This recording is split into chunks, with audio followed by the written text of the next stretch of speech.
Stability is the cornerstone upon which you do everything. It is the cornerstone upon which your strength is delivered, your aerobic performance is delivered, and your anaerobic performance is delivered. And it's the way that you do so safely.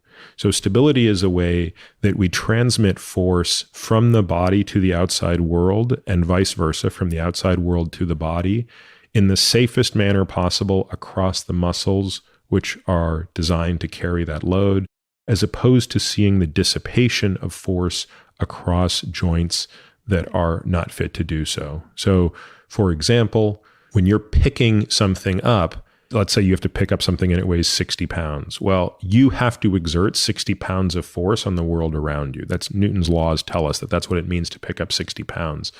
The idea is you want all of that 60 pounds to be transmitted from your muscles to the ground, lifting this thing up, and you don't want anything dissipating out your back, out your knees, out your hips. And while most of us are born with the ability to do that naturally, it generally gets lost by the time we're in grade school in response to many things, but probably chief among them is a relative lack of activity and a relative abundance of sitting.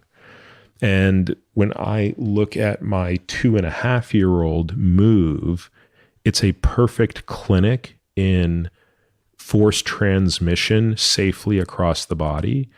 When you look at me move prior to sort of becoming obsessed with and schooled in these disciplines of, as you mentioned, one of them, dynamic neuromuscular stabilization or DNS, it's always a little bit of an inefficient way to get things done. And it results in a lot of force leakage or seeping out around my scapula, my elbow, my knee, my back, my hips. And this is sort of one of the root causes of a lot of the chronic injuries a lot of us have. So stability then is probably what I think of as the foundation upon which everything should be done vis-a-vis exercise. Just yesterday, I was actually talking to a patient, and she was asking me if she needed to do DNS or if she could continue to work on the Pilates that she has been doing for many years. And my response was that I think a great Pilates teacher is already teaching many of these principles. So I think this is somewhat discipline agnostic, but it's heavily dependent on the practitioner and the student. So I've seen really good Pilates teachers who, even though they're using a very different vocabulary than the one that I use or that the DNS practitioners use, the results speak for themselves.